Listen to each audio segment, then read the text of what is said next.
ഓണാഘോഷങ്ങളെല്ലാം അറിയുവാനായി നാം രാജകൊട്ടാരമായിരുന്ന ഇന്നത്തെ കവടിയാർ കൊട്ടാരത്തിൽ എത്തുമ്പോൾ തീർച്ചയായും ഇവിടെ ചരിത്രം സംസാരിക്കുവാൻ തുടങ്ങും.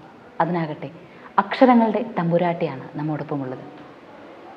അശ്വതി തിരുനാൾ ഗൗരി ലക്ഷ്മിഭായി തമ്പുരാട്ടി, സ്നേഹപുരസ്സരം ഏവരും തമ്പുരാട്ടി എന്ന് വിശേഷിപ്പിക്കുമ്പോൾ അക്ഷരങ്ങൾ കൊണ്ട്, വാക്കുകൾ കൊണ്ട് ചരിത്രം പറഞ്ഞു തരുന്ന, ഒരു കാലം കഴിഞ്ഞുപോയ കാലത്തെ ആധികാരികമായി പറഞ്ഞു തരുന്ന ആ വാക്കുകളുടെ ഐശ്വര്യം കൂടിയാണ് ഇവിടെ ഒത്തുചേരുന്നത്.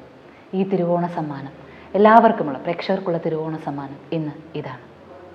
നമസ്കാരം. നമസ്കാരം. തമ്പുരാട്ടി, ഓണക്കാലമാണ്, പ്രത്യേകിച്ച് ഇന്ന് തിരുവോണമാണ്. തിരുവോണം എപ്പോഴും മലയാളിയുടെ ഗൃഹാതുരത എന്ന വാക്കിൽ നമ്മൾ ഓണത്തിനെ ഒതുക്കുകയാണ്.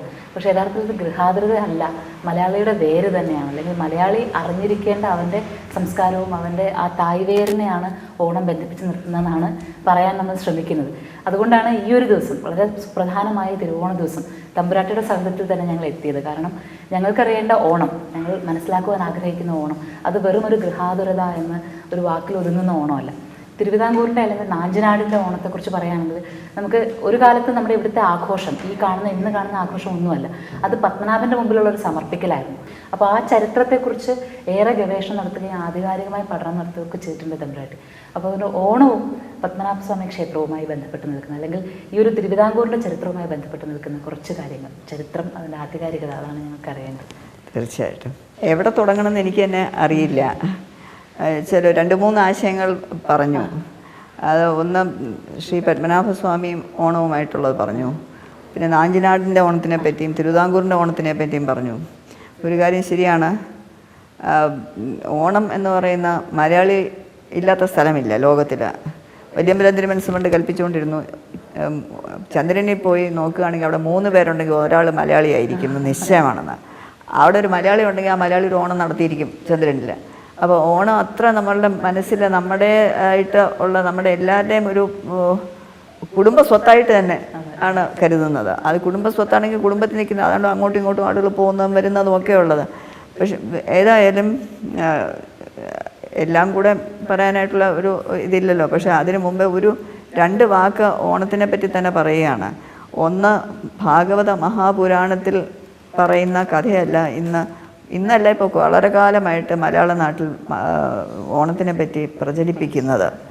അതെപ്പോഴും എനിക്ക് വളരെ സങ്കടം തോന്നാറുണ്ട്. കുറച്ചൊരു വിഡ്ഢിവേഷം കെട്ടിയ ഒരു മാവേലിയുടെ കട്ടൗട്ടും ഒക്കെ വെച്ച്, പിന്നെ വാമനൻ മാവേലിയുടെ തലയിൽ അങ്ങോട്ട് ചവിട്ടി താഴോട്ട് പാതാളത്തിലേക്ക് അയക്കുന്ന ആ കട്ടൗട്ടുകളൊക്കെ കാണുമ്പോൾ വളരെ വിഷമം തോന്നാറുണ്ട്.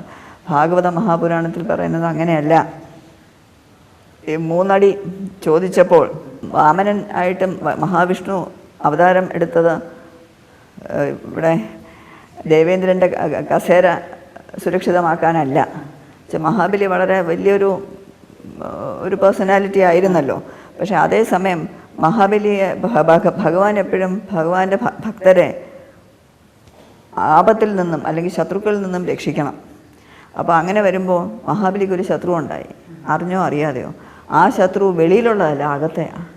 അപ്പോൾ മഹാബലിയുടെ ഉള്ളിൽ ഒരു അഹങ്കാരം അല്ലെങ്കിൽ അഹം എന്ന ഭാവം വന്നു.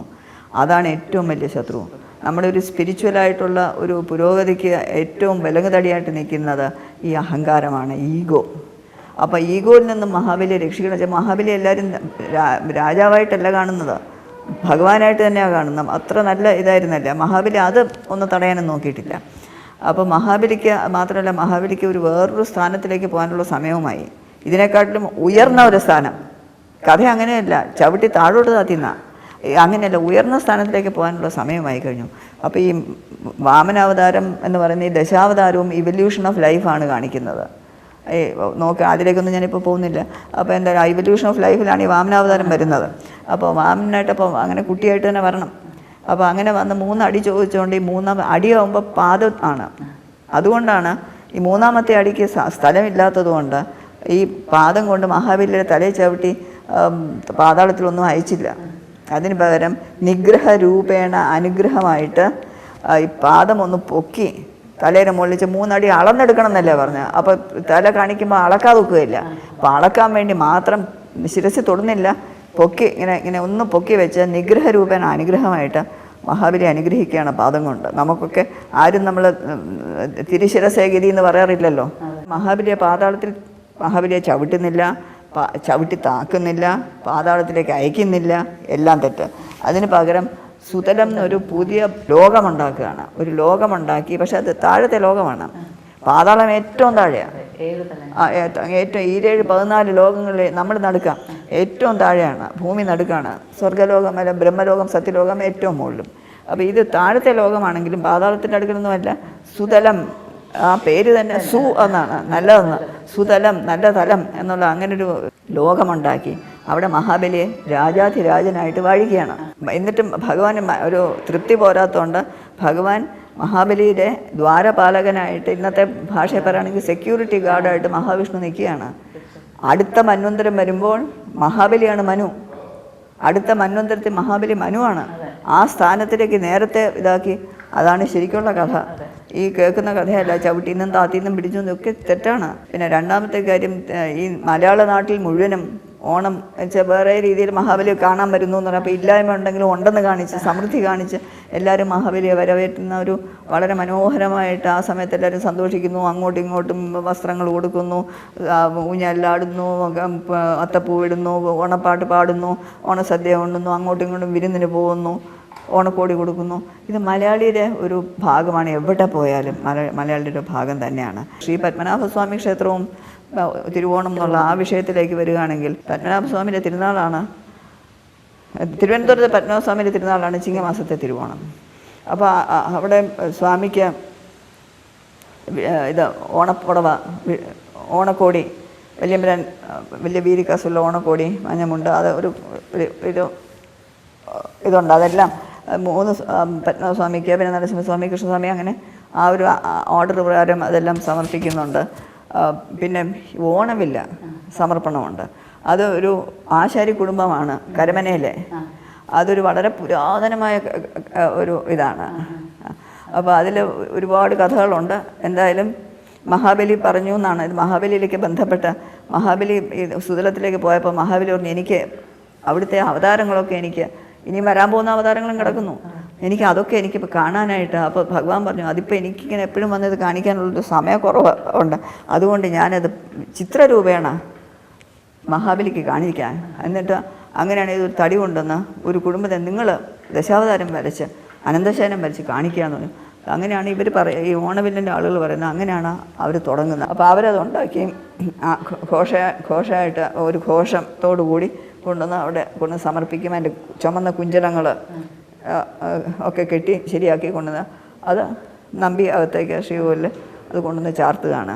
എന്നിട്ട് ചതയത്തിൻ്റെ അന്നാണ് പിന്നെ അത് തിരിച്ചെടുക്കുന്നതാണ്. ഇതൊരു കച്ചവട വിപണിയിലുള്ളൊരു കച്ചവട വസ്തു, അല്ലെങ്കിൽ പണമുണ്ടാക്കുന്ന ലാഭനഷ്ടത്തിലുള്ളൊരു വസ്തുവല്ല ഓണവില്ല്. വളരെ പരിപാവനമായിട്ടുള്ള ഒരു ചടങ്ങ് ആയിരുന്നു.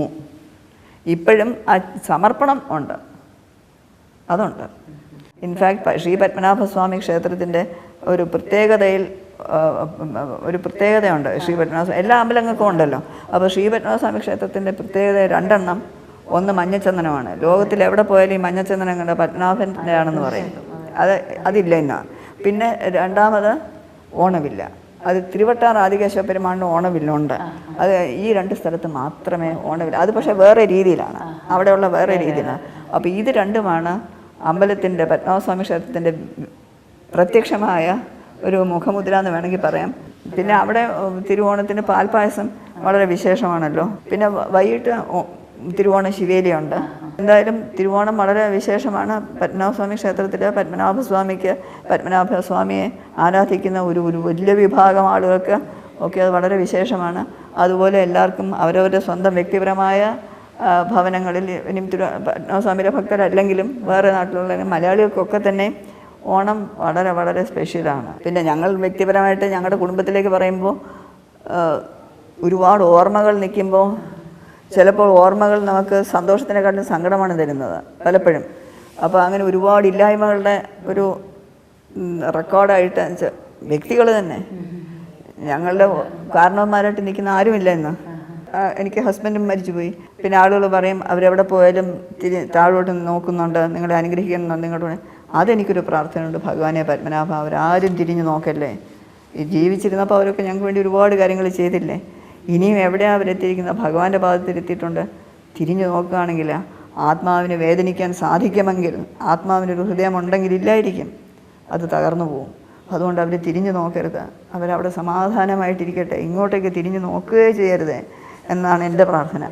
അപ്പോൾ എല്ലാവർക്കും അമൃത ടി വിയിൽ നിങ്ങൾക്കെല്ലാവർക്കും, കുട്ടിക്കും നിങ്ങൾക്കെല്ലാവർക്കും, പ്രേക്ഷകർക്കും എല്ലാവർക്കും ഭഗവാനെ ഏത് പേരിൽ നിങ്ങൾ വിളിച്ചാലും ആ ഈശ്വര ചൈതന്യം നിങ്ങളെയൊക്കെ അനുഗ്രഹിച്ച് എല്ലാ മനസ്സമാധാനം, സന്തോഷം മഴവില്ല് പോലെയാണ്, ഓടും, ഇന്നുണ്ട് നാളെ ഇല്ല, പക്ഷെ സമാധാനം കുറേ കൂടെ സ്ഥായിയാണ്.